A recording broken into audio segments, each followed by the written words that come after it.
Welcome to this special interview edition of Horror Movie News. The blood moon has risen. Yes, and all of Dracula's fiends have come out to play, including a executive producer has also come out to play with us today.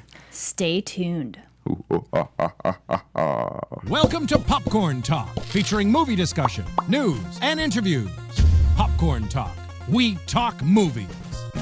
Oh, 8-bit! This I is love awesome. it! Welcome to Horror Movie News! Woo! Whoop, whoop, What episode whoop. are we on now? 50. We're on, like, 50! Episode 50, yes. How could you forget? Well, I know. it was a setup of a Oh. assist. It's like volleyball. And it's white. It's all right. No, it's all good. Welcome to the special edition. Like we said, we have a special guest, which thank you so much for being here. We have Adi Shankar. Yay! You This is might. true. Fact, he's here. And we'll I get am into here. I am here. This is not a hologram. The company that made the Tupac hologram, they were not involved in me being here. Right? Okay, nice. I was gonna say other's that's a really good job. I was they about did. to say, yes. I was like, damn. We invested in a Yes. hologram machine. Well, we'll get into all the amazing work that he's been a part of, and we'll go down the line first. My name is Carrie Lane. We're switching up a little bit, so I'm in this seat, which is crazy. And I am on this seat. I am Anthony Becerra. Hello, and welcome to the show. And Oliver. And in this scene, Holly Drennan Per over usual. here. But in this scene, Ooh. who do we have here? I mean, we already know. We were. He's like, what are you guys talking about? He's like- Well, also we have another. Well, I've also gotten 3 introductions now, so Woo! it's been cool. Because you're just You know what I that, exciting. Let's go to for be 4. here. No. Well, we have one more in our booth. We have Frank and Steve. He says Yeah. hi, everybody. That's hi. Yes, to translate. We need subtitles. Yes. He's delighted to be here. Well, real quick, before we get into it, we'll do our crypt keeping. So make sure to subscribe on the Popcorn Talk Network on YouTube. Click that like button, that thumbs up, subscribe. You can also find out more on popcorntalknetwork.com. Yes. Follow us on Twitter at Horror News PTN, which is the same on Instagram, because we have an Instagram now too, Yep. which is exciting. And then also on Apple Podcasts. And make sure to leave a 5-star rating and, tell us what you thought about the show. Yes. So let's get Excellent. into it. Dun, dun, dun. So, Adi, yes, producer. We talked about this a little bit before. It's kind of it's a name of a title that people know, but do you want to tell us a little bit about what it means to you to be a producer? I really think all job titles should be thrown out the window and kind of redefined, renamed, and reestablished, right? Because we've handed down these job titles for hundreds of years, and the reality is, like, you take any one of these jobs, they have changed so drastically and so rapidly throughout the years. Yes. And then the advent of digital technology, now streaming technology, has again redefined what it means to do any of these jobs. And then also they are completely different depending on genre, right? So yeah, I think job titles should be completely changed, and we're holding on to these like antiquated names, which really mean nothing. Because producer means nothing. It doesn't mean anything. It's a non-word. Would you say what your duties are change project to project then, even though it is still maybe the title of producer? Not just duties. Yeah, absolutely, absolutely. I mean, I think, but even the word director, right? The role of Sure. a director, which I think one would think would be a more of a stable, like a stable job over the course of the last 20, 30, 40 years. That's changed so drastically. It used to be more of like a craftsman type job, right? It was more like physical labor. It felt more blue collar. And now, so much of the job has changed because of just simple advancements in technology. For instance, if you take a big budget blockbuster, right, like an Aquaman or any Marvel movie, Yeah. right? There is a previs company now. So for those of you that don't understand what previs is, it's think like storyboards that are done in rudimentary CGI that basically shot for shot, camera move by camera move, map out exactly how a sequence will play out. So if you take an action scene, the previs company is going out there and rendering this beautiful action scene that then a director then goes in and recreates. Right? Yeah.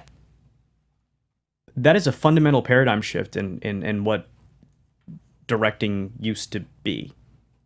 Right? Also, okay, see, now I'm getting on this like whole rant about how all the facets of the business have changed.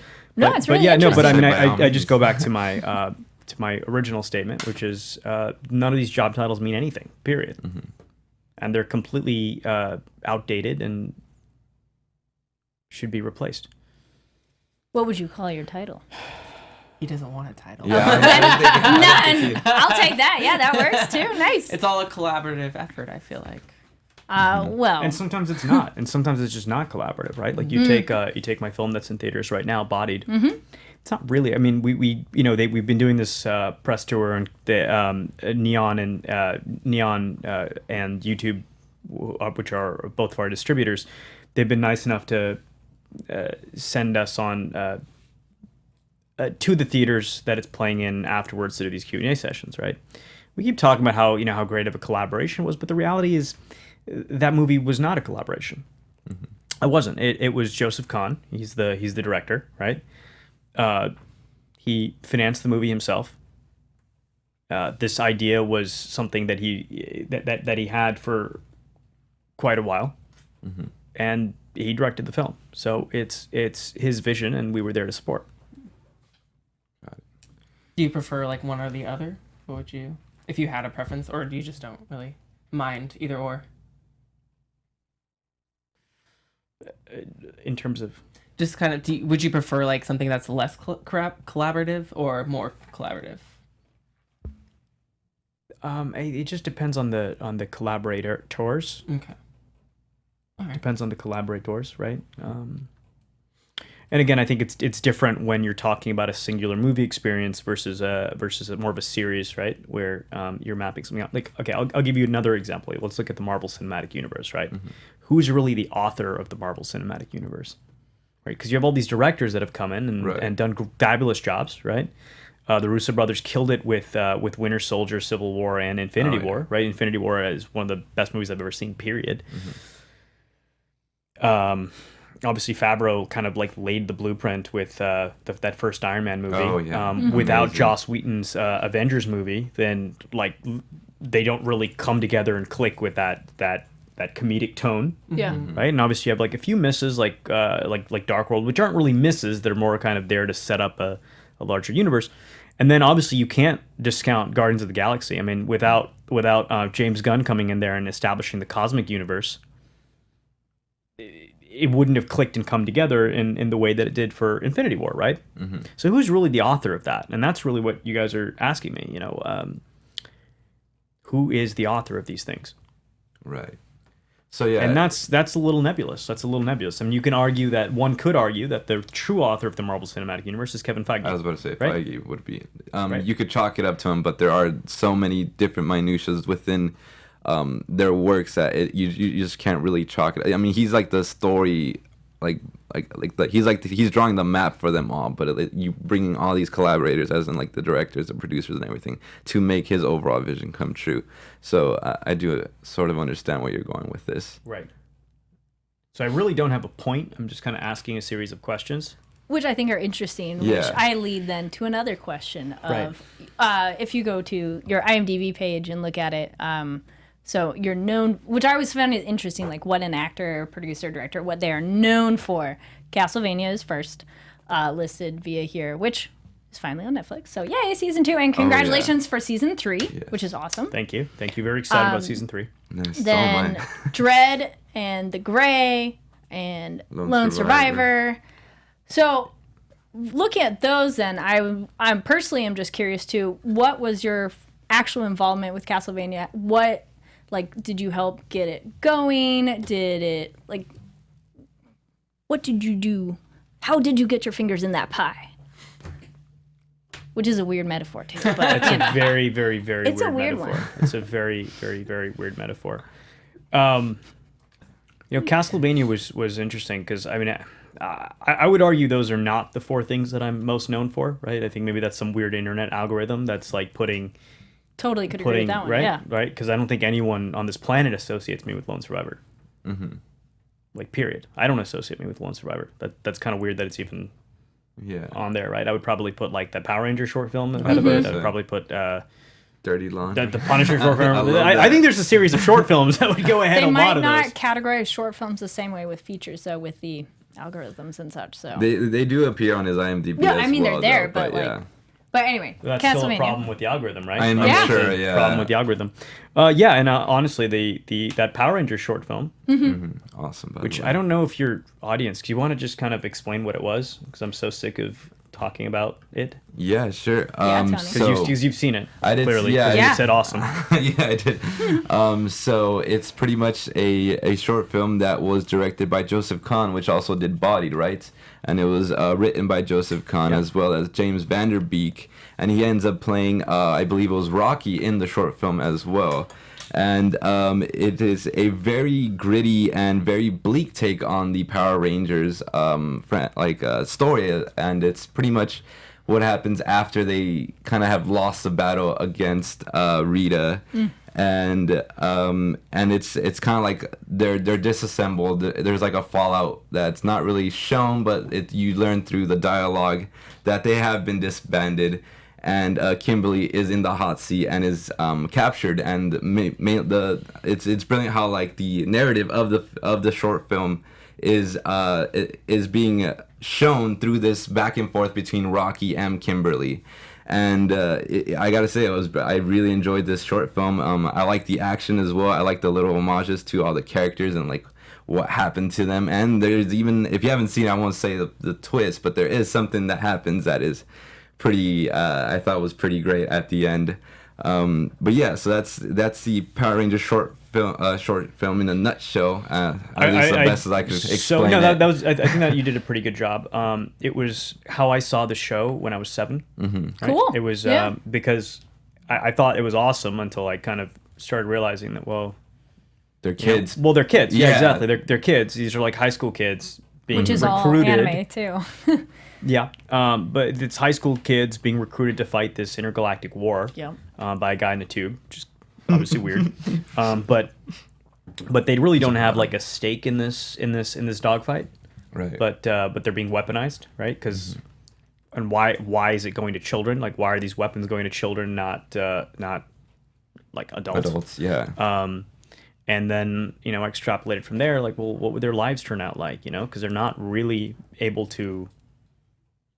You're going to have PTSD at this point. Right. Oh yeah. So it was really a story about PTSD, and the aftermath of kind of this fighting this war after the war's over. Right. Right? Because these kids have either been conditioned to fight a war, and then at some point the war's going to end. So in this short film, there was in the later seasons of the Mighty Morphin edition of Power Rangers, there was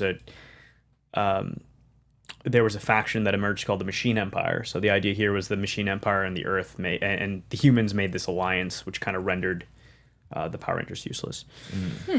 A week after that, literally a week after that, I dropped a James Bond short film, which was examining PTSD from another angle, right? So it was really taking this idea that in the same way that the Power Rangers was weaponizing kids against this alien empire, we as a society also because when we're glorifying it, obviously there's like children's show about it and merchandise. Yes. You also take the character of James Bond, and it's kind of two sides of the same coin, right? Because James Bond is a Super agent. he's a super agent with a license to kill, Yeah. right? So he's basically a serial killer who's been sanctioned by the government, right? It's okay to kill, That's yeah. right, and that's a prevalent theme throughout a lot of like spy espionage stuff. But for whatever reason, James Bond is not examined through that same lens, right? What happens when James Bond is much older and the license to kill gets revoked, right? And his whole ideology is built around this, around intense nationalism, and we now live in this era where you can argue like borders aren't what they used to be. And again, this was made in 2015, so it was. So we used kind of a model of Sean Connery's face, aged up to what he looks like today, and he's kind of searching for purpose in a world where the war's over, the fight's over. But his longing for the fight, the bloodlust has not ended. Ooh, Right. that's So, yeah. yeah, all this kind of led to Netflix just hitting me up. And can we talk about that? Like when you got that, I believe the video I saw online, I believe it was through Twitter that they hit you Yeah. up. And like, what was going through your mind when you saw that message? I was getting ready to leave Hollywood, so I'd literally Okay. I had a production company at this point, right? Or I had a production company. Did I say I had? Yeah, I had a production company. So, which I shut down. I'd shut that down, and that was how the Killing Them Softly and all that other stuff came out through this production company, which I shut down because I wanted nothing to do with Hollywood because it felt really sketchy to me. The whole industry as I started I agree.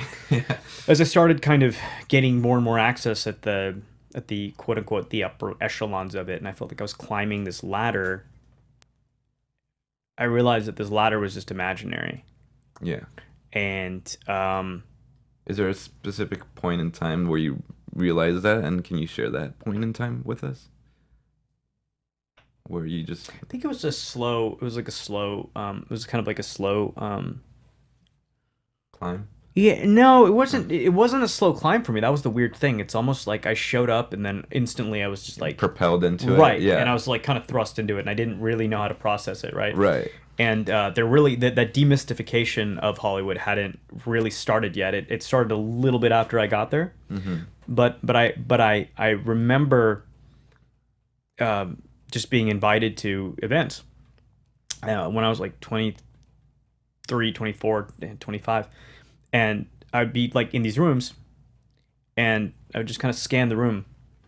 And the only thing everyone in this room had in common was they had headlined a movie where their name was above the title in the last 2-3 years. And I remember feeling out of place. I remember being like, having like imposter syndrome, being like, whoa, why am I even here? Like, you know.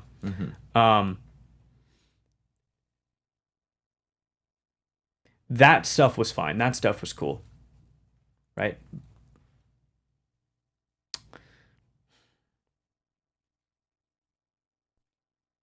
I just started to realize there was a dark side to all of this. There was a without naming names, without getting into specifics, because I don't want to throw anybody under the bus. Right, of course. But a lot of the individuals that I may want to throw under the bus have already been publicly outed. So,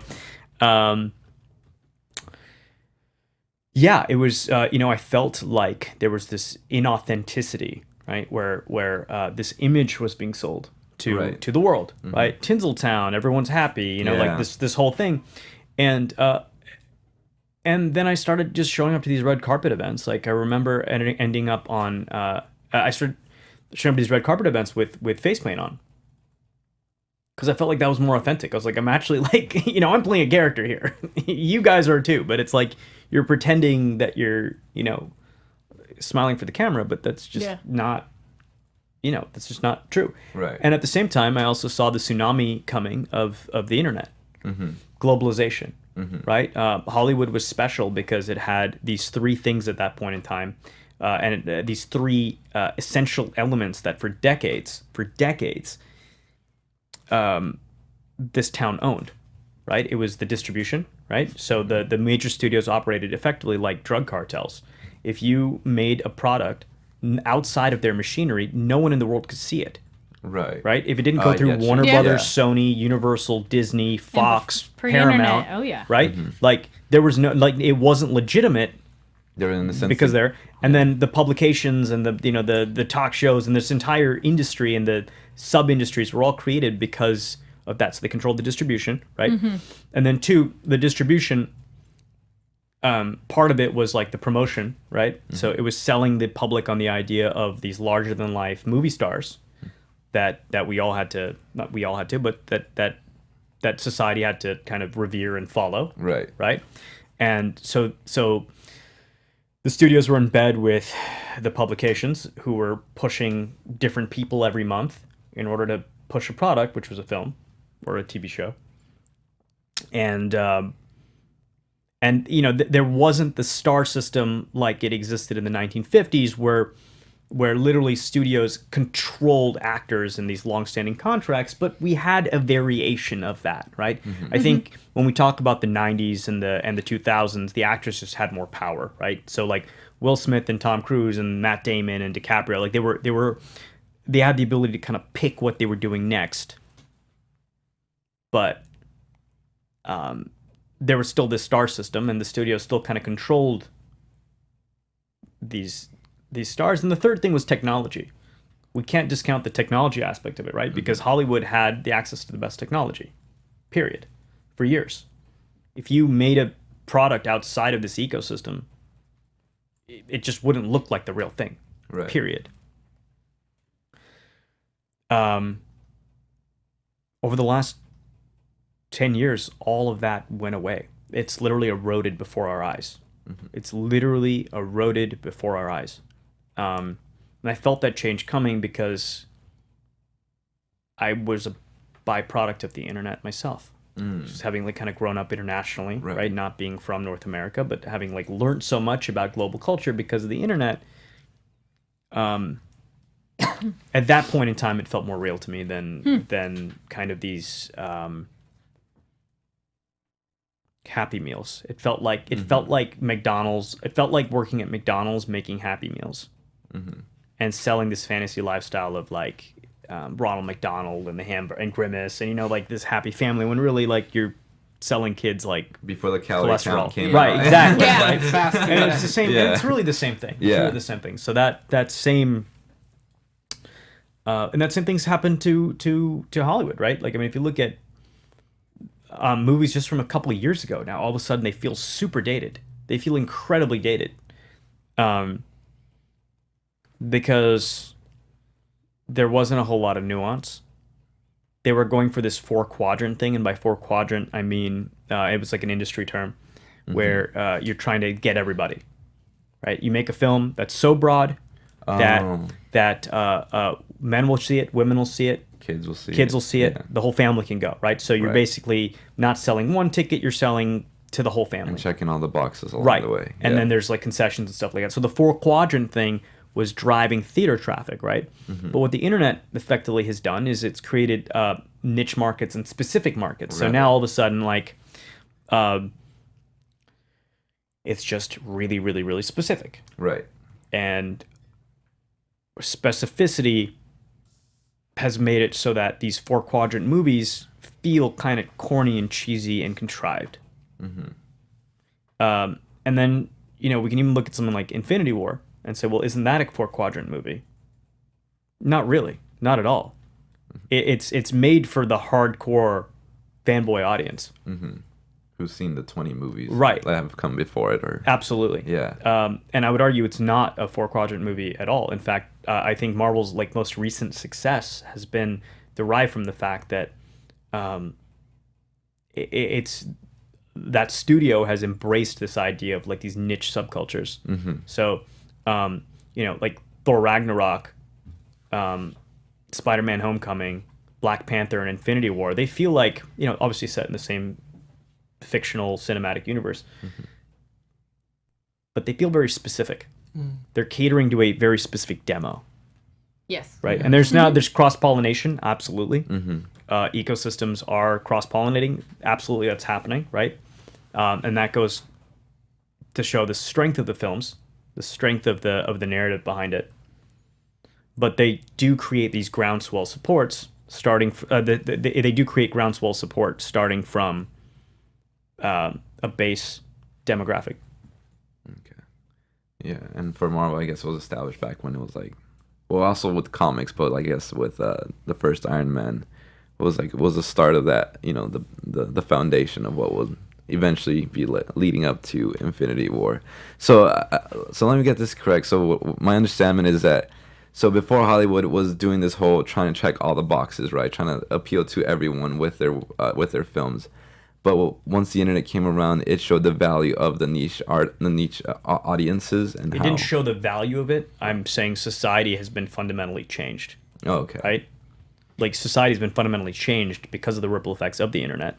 Because we all exist now in these little subcultures, subcommunities. Right? look at the rise of sneaker culture. Oh yeah. Perfect example of this, right? Crazy. Would that have been a thing 10 years ago? Look at the rise of vinyl toy culture, right? We used to have broad product categories. Now it's very, very, very specific, and the more specific an audience is, the better, the stronger it is. Okay. And it makes sense to want to go after as if you're into that kind of thing, right? So if you're not a creative person and you're purely like a bean counter type, and I'm saying that kind of jokingly, like I'm not dissing the bean counters. They're good people too. If you're bottom line oriented, right? If your whole like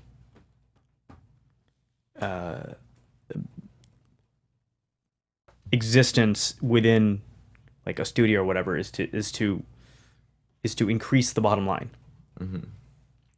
It makes perfect sense. You're gonna say, all right, well, Adam Sandler movies do X amount and they consistently do X amount. Action movies, do Y, and you build a slate like that, right? And then you look at, that's why movies were so repetitive, right? Like you knew, for instance, like if you put Jason Statham in an action movie, in the U.S., it would make between 19 and $28 million in the U.S. box office. And you knew that all your foreign territories, the biggest ones being Russia, France, Italy, and the UK, and Australia would sell out immediately. So what I'm saying is there's an algorithm around it, right? There was like a mathematical formula where the movie industry would look at comps. If you go to boxofficemojo.com, they even do that, right? They'll say, okay, and you realize like, oh wow, there's actual patterns to how these kind of things do, right? Disaster movies make X amount, horror movies make Y amount, right? But then again, the viral marketing, the internet just kind of flipped that on its head. So, and that's two different things, right? So this is actual viral marketing, which is one thing, and then there's also the rise of niche cultures, which then become dominant cultures, because once a niche becomes so strong, it becomes so loud, it becomes so vocal. All of a sudden, now it's this juggernaut. Case in point being hip hop. Okay. How do you feel Netflix has changed that? Because like Netflix is so broad and so incredibly specific, and that one, regardless of marketing, is almost more spread via, oh my gosh, have you seen this show? You have to watch this show, and you're telling all your friends, and you're telling them maybe via social media, which is a whole different other kind of advertising with the hashtags of like, I watched this show, you should watch it. Or I don't know if you guys do this, and we do have live people watching, so hello to them, by the way. And if you're watching it later, please comment down below. I want to know, I've definitely done it where if I watch something and I don't have someone directly to talk about it, I'll go to Twitter and like look up the hashtag and be like, what did other people think of this show, this movie? Because I don't have anybody else to talk to about it. So, Adi, how would you feel, or how do you feel the internet in that way and Netflix has changed the like consumption of product, or even how it's changed the Hollywood model? Because Netflix, it's not the same, like you can't count the ticket sales.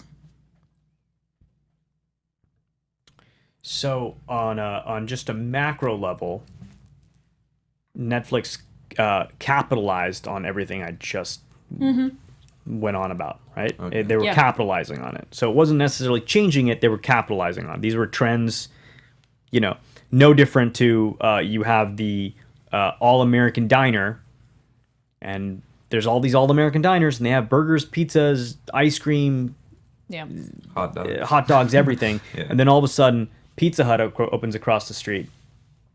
And now there's like not just one pizza, but there's like all these different types of pizza, and they're stealing all the pizza customers, right? And then McDonald's opens next door to the Pizza Hut. Next thing you know, all the burger people are going to have McDonald's, and then all of a sudden a high-end burger place opens, and then all of a sudden a high-end pizza place opens, and then all of a sudden So, and that's the theory. That's the theory of divergence, that things just get more and more complicated, and people want more and more options as time goes on, right? And there's just and things get more and more specific. So Netflix really just capitalized on that entire trend, and they were able to do it because ultimately they are an internet-based tech company. Yeah. Whereas the studios were in a completely different business. And it just so happened that those two businesses intersected, right? So no different than, the railroads and planes, two different industries, sort of, but then they're both in the transportation business, and there's a certain point where they started competing with one another. And that's why there's no more railroads. No, you still can. It depends. It's you choose it for a different experience. Flying car or train, you pick it for different Or reason, and different Netflix, people Amazon, Hulu. Exactly. Yeah. Dumbstruck. For R.I.P. your involvement with filmmaking, But is it any different working in like a Netflix-based show? But to answer your earlier question, what was your earlier question? That was like part one of my answer. Netflix. You're asking about Netflix. You're asking how Netflix has shifted it, right? But let's look at Netflix's like most popular content, like the stuff that does like super well, right? Probably Daredevil, I guess. Orange is the New Black. Oh, like that they do, kind of like as in produce really well, or like it's viewed very well. As in, makes a dent in the culture. Got it. Right. Stranger Things. Yeah. Yeah, it's stuff that makes a dent in the culture. Right. It's stuff that other places weren't able to make. Mm-hmm. Right? Because as much as the movie studios were a cartel, you still had like Sundance and the film festivals, and you still had like the ability for like a Little Miss Sunshine to come out and just become a juggernaut. You still had the ability for a Juno to come out and become a juggernaut. A Hurt Locker, these independently produced movies. And that was a thing, like The Expendables is complete. It's like an independent film. The TV people were like a really hardcore cartel. You know what I mean? And to the point where even like a CBS show, like all CBS shows had a certain look. Yeah. NBC shows had a certain look and a tone and a vibe, right? And that was all fine and good. And you understand, and I understand historically why that was done, because it create brand consistency. Someone's on the channel. It shouldn't go from like Friends to Friday the 13th like that, that's just a bad move. But I think the internet made it just changed things. It just completely changed things. And again, this is another example where Netflix was able to capitalize on it, right? Like, for sure, Stranger Things and Orange is the New Black and House of Cards. I mean, they really wouldn't be made by the same network under the auspices of like all our content needs to be similar and have like a through line, right? Yeah. But this is nice product because we could all have the one source, and then you can ask people of like, oh my gosh, did you see this one yet? And you could have such varied opinions on the product and it not be a problem in terms of it jumping around. Absolutely. And where it's all heading is really crazy because, ultimately it's all data driven now, right? So we're now being kind of fragmented into these little product niches. So if like you're a sneaker person, for instance, then chances are you go to complex.com and Hypebeast. So now all your social media stuff's like pushing the Complex narrative, the Hypebeast narrative. Then you theoretically like vinyl toys. Then there's theoretically certain movies that will kind of appeal to you, right? Which sounds nefarious and evil, but it's not really, right? I think a big problem that the movie industry has had in general, and the reason movies had to focus on 4-quadrant family audiences, was it was really expensive to match and it's always been very expensive to match a potential customer with the product they'll like. Match a potential viewer with the movie they'll like. Exactly. Yeah. Right? Well, it's even like Netflix rating it for you, and now you can't even do the 5 stars, just thumb up, thumb down, which sucks because there's too many movies. I'm like, I feel neither of these. Actually, kind of reining that back in of shows like Castlevania are kind of this broad in terms of its anime-esque style, but it's English, and then it's also fantasy, olden days, but they say the F word. So it's a little kind of compilation of all these different things that work together. Is that something that appealed to you when you wanted to work on Castlevania, or was there anything that drew you to that project that you were like, that I want to be involved with it? I don't understand the question. How did you get involved? We'll go broad. How did you get involved with Castlevania? Because bringing it back to that and horror and Right. and then and kind of building upon everything we've talked about, is there an appeal to working on a Netflix show versus a regular show? And then now with season 2, you have 8 episodes versus only the 3 from season 1. 4. I'm reading these comments, by the way. They're like really interesting. Can I see some of that? Yeah. Oh, yeah. You had a lot of shout outs from Sky Patterson. People want a sequel to regular the from Power show. Rangers short, and a couple people, speaking of sharing information, people are talking about Haunting of Hill House, Oh, yeah. which is so good. Also, Very at good. Katsuya 1992, Any stand So- out to you? yeah, he goes, Sorry, what did he say? well, it was one towards the top of the show. She goes, "Hiya guys, Adi, you did an amazing job on Castlevania!" Exclamation point. And Yeah, a lot no, of it's, fans of the Power Ranger short film yeah. as well. Castlevania was very much a team effort. Very much a team effort. I guess to answer your question, it just kind of after Netflix kind of reached out to me via Right. Twitter, I Which just is kind of went into incredible. this meeting. Yeah. And you asked me what was going through my head, and it was really like just kind of the paradigm shift that I was waiting for hadn't really happened yet. So I was in this kind of like in between Like a period. limbo, It sort was of? like this weird limbo period. Yeah, Yeah. like where that Power Ranger short had come out and made a dent in the culture. Right. And this was because you saw it coming. You were just waiting for it. I wouldn't say I saw it coming as much as I felt it coming. Oh, okay. So it's something inside you that you. Oh, that's interesting. Because I try to just be as authentic as possible. Of course. All the time, right? And then the moment I feel things are inauthentic, they're not playing to What you're about in a sense, or like. sure or what the I mean, it's very simple. Kids just young people didn't seem to care about movies anymore. Mm-hmm. That was one, and two, technology was, and I knew this, right? I knew like at some point everyone on the planet would have access to everything ever made on their phone.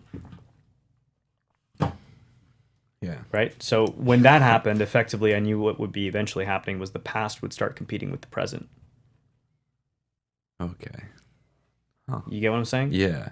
So all of a sudden, someone's entire catalog. So someone is not competing against the other movies that are coming out that weekend. A musician isn't competing against the other 2 artists that are dropping albums and music videos that weekend or that week. Now all of a sudden, people were competing against everyone ever, as well as their own catalog. Oh, okay. I think I get what you're saying now. You get what I'm saying? Like, Yeah, 'cause like since everything is available to them at their fingertips, it doesn't matter what's coming out this weekend because I have everything that's from the past, like in that, at least in that music industry. Exactly, along that line. exactly. Yeah. Right. So if Stallone has a movie coming out Right. this weekend, right? And I'd rather go see Rocky or something. right, Yeah. but you have access to his entire everything he's ever done before. So Right. then he's competing against not just the 5 other things or 4 other things that are coming out this weekend. He's competing against Rocky, Yeah. against Rambo, against Gotcha. First Blood, against his entire catalog. Mm-hmm. So I felt that would create a fundamental like kind of shift in how we viewed this stuff, and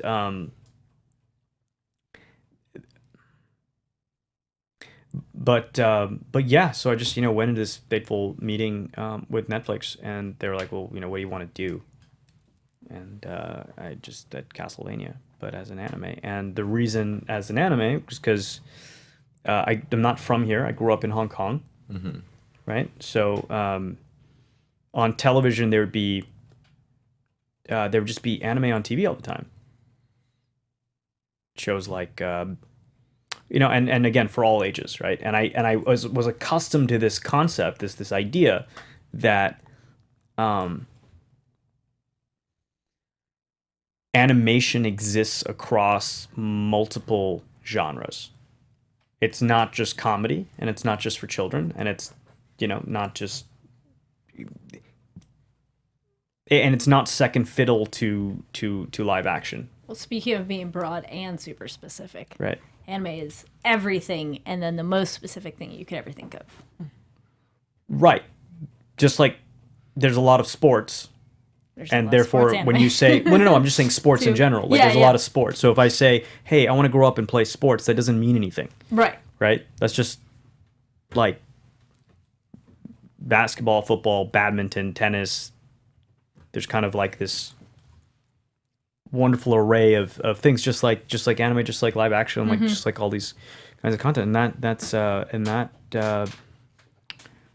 that kind of spawned this show. Now, it was very important to both me and Kevin. Kevin's my partner on the show. It was very important to both of us that the show was done in that 2D hand-drawn style. You know, that is a throwback to the OVAs from the 90s. A big reference for the show for Castlevania was Ninja Scroll. Another one was Vampire Hunter D. Nice. Right, So- which Frank and Steve is also a very huge Yeah. fan of So all that. you know, it was tough because it's not easy to do this style. You know, most stuff in this world has shifted over into CGI. Even the 2D stuff has shifted into CGI, and I felt like the expressions on the, you know, it's the CGI has a hard time conveying emotion Yep. if it's not cute. Or it's that uncanny valley where it looks not quite right. Right. So I'm reading these comments again. This is great. A lot of people want a Dredd too. Oh yeah, Or a people are Dredd talking about Dredd. show via Netflix. I like this Sky Patterson dude. He's just He tunes in every week. Yeah. Does he really? And he Yeah. always So- gives off like amazing ideas Yeah. as well. I think that film studios should let certain filmmakers do their own thing. Put them on film projects with budgets of $30 to $140 million. Let them be creative and find their own voice. That is a great point. Now, I'm going to address that for a second. Okay. Another advantage Netflix has is, you know, there's no limit to the amount of things that can be dropped in one day, in 1 week, Right. right? And that's an advantage the internet has, to all intents and purposes, right? If you're a sneaker person, you're a hip hop person, I'm a country music person, and you like Hello Kitty, Yes, I right? do. You love Hello Kitty. You're like, I'm all about that Hello Kitty vibe. Yeah. Content can drop today that appeases all of us, Yeah. right? Movie studios have distribution slots, and they're kind of a finite amount of distribution slots. So they have to like really pick their bets. And that's why so much of that world has moved into like sequels, prequels, remakes, franchises. Okay.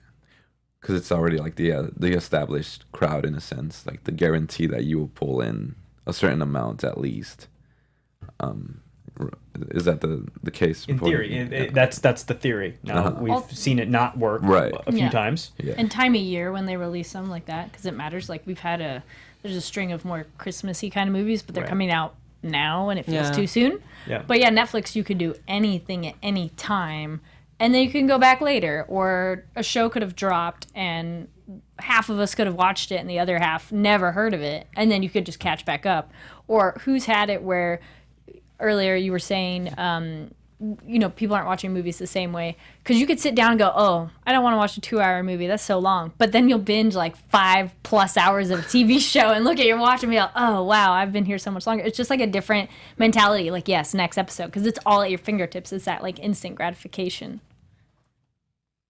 just a different change of model. Yeah, I don't. But And the to fun, be yeah. to be perfectly honest with you guys, I don't watch a lot of content. I don't like watch a lot of stuff. Sure. I kind of stopped because I ran out of time. Yes, that would, So that happened. That happened. But yeah, did I answer your question on Castlevania? Because I feel like Yeah. it was a kind of broad question, but kind of a specific question, and you know that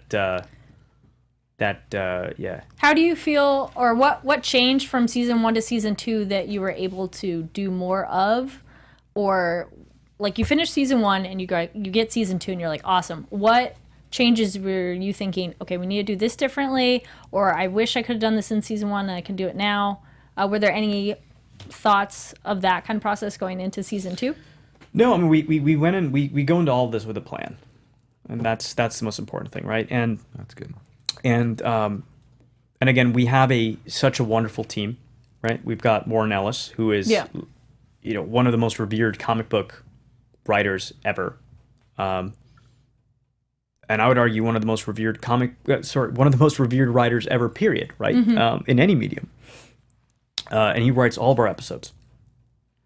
The guys over at Powerhouse in Austin, Texas, right? They're the animation studio. Now, this look, this vibe, this tone, this Hail Mary of wanting to do this 2D hand-drawn throwback style would not have been possible without Powerhouse Animation. Right, and on top of that, Powerhouse Animation also fosters and cultivates talent. So our director, Sam Dietz, right? They what's the word? Not groomed, but he was part of their ecosystem, and he kind of came up through that thing, which is kind of what Pixar did, with building their own in-house talent. So, yeah, we've got. I'm loving these comments. I was going to say, you want to shout some people out? I'm sure they'll love it. Yeah, well, we are unfortunately at the end of the time. So yeah, if you want to give a shout out to some of the people in the chat, thank you so much for tuning in live. And no worries if you're watching it later. Comment down below. Fishman Dildo over there. Yeah. Philly Prince. That was the great comments. Sweaty Spidey. That's great. These names are awesome. Yeah, Wildstorm Worst got a shout out, which is great. And Dick Peters, you have to think 5 years ahead, which is absolutely true. Yes. Cool. So unfortunately we're out of time. However, we're going to talk more on the anime after show, because then we'll get more specifically into the show, because then we'll be recapping it. So hope you've enjoyed what we've talked about during this program, and then we'll go more in depth for that. Thank you so much for coming in, Audie, and breaking down and expanding upon the cosmos of the industry. And it's been really interesting to hear your input on the process, how it's changed, and just your personal experiences with it. And also, if you'd like to, I know you have a film that's in theaters right now called Bodied. Bodied. Bodied, yeah. Produced it with Eminem. We teamed up on this awesome film.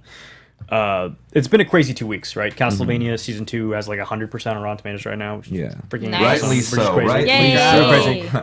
The reviews have just been stellar, and then I walked right into Bodied coming out in theaters on Friday in limited release. So it's Neon, who's the same distributor who did I, Tonya. They put it out in theaters in a limited amount of cities, but it's been sold out. All the screens have been sold out, and then it will and November 28th it'll end up on YouTube Premium. Okay. It's a Exclusively? Yeah. Oh, okay. Yeah. And Cool. it's about the world of underground battle rap, and it's also a dissection on political correctness. Cool. Oh. Yeah, we talked about that on Box Office Breakdown yesterday. And one of our co-hosts, Amy, saw it and really enjoyed it. So gave it a shout out as well. So Amazing. I was like, oh, nice. I didn't realize all connected. Right. Well, again, thank you. Let's Same dude. Yes. Nice. And, Same dude. yeah. And if you can tell people where can they find you? Find you on social media and everything. Well, I just started an Instagram, Ooh. which I really like. Okay. Yeah, I really like this Instagram thing. It's very versatile as to what it's got to offer, I gotta Yes. say. Well, I like that it feels a little more like of a portfolio than say Mm-hmm. because I have a Facebook page as well. And a Twitter. I don't use my Twitter at all. Who uses it? There is one. I mean, It's there. I'm saying I have it. I have access to it. I just don't use it. Gotcha. 'Cause, So Instagram would be the better place to follow you. Yes. The Unless you want to username? say something offensive to me, then tweet at me. Yes. Then tweet And at that's me. Because I will totally check it. Adi Shankar brand, right? No, it's actually at Bootleg Universe. Oh, okay. There's the Instagram. The Instagram's at Bootleg Universe, Yes. yeah. And then the Twitter I thought was Adi Shankar brand, but Yeah, might be but you Bootleg. don't. But only follow me on Twitter if you're trying to troll me. Right, exactly. cool. But definitely That's- follow that's him on where the trolls should go. Instagram. Yeah. Because I Direct them never, that way. never so check it. trolls Never go to check Fair Twitter. enough, yes. Right on. Well, again, thank you for coming in, and let's go down the line. Where can people find you? Hey guys, Ollie Drennan here. You can follow me on all social media platforms at Ollie Dreamer. Right on. Hello, I'm usually the one going last, so I'm like, yeah, right on. I'm Anthony Becerra. You can find me everywhere at TonyBTony_. Just keep in mind, next week, everybody, we'll be back to our regular show standard. We're actually going to be doing 2 reviews back to back. Yes, that is correct. Overlord and Suspiria. So if you have not yet seen those films, if you not have yet seen those films, definitely go check them out in theaters.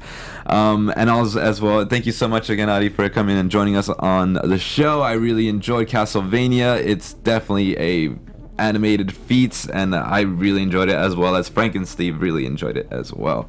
Thank you all for joining us today. Yes. And my name is Carrie Lane. You can find me online at Carrie D Lane. That's KARIDLANE. And then tune in after this. We have AfterBuzz anime reviews. We're going to break down the whole season of Castlevania Season 2 and then just pick it apart, talk about it, and then we'll let you know maybe what anime we'll be covering next, which Ollie's on, and then I engineer. You're engineering it as well. So thank you so much for tuning in. Make sure to follow us also on Twitter and Instagram at Horror News PTN. And we'll see you all next week. Peace out, everybody. Until next week. From producers Maria Menounos, Kevin Undergaro, Phil Svitek, and the entire Popcorn Talk Network, we would like to thank you for tuning in. For questions or comments, be sure to visit popcorntalk.com. I'm Sir Richard Wentworth, and this has been a presentation of the Popcorn Talk Network. The views expressed herein are those of the hosts only and do not necessarily reflect the views of the Popcorn Talk Network or its owners or principals.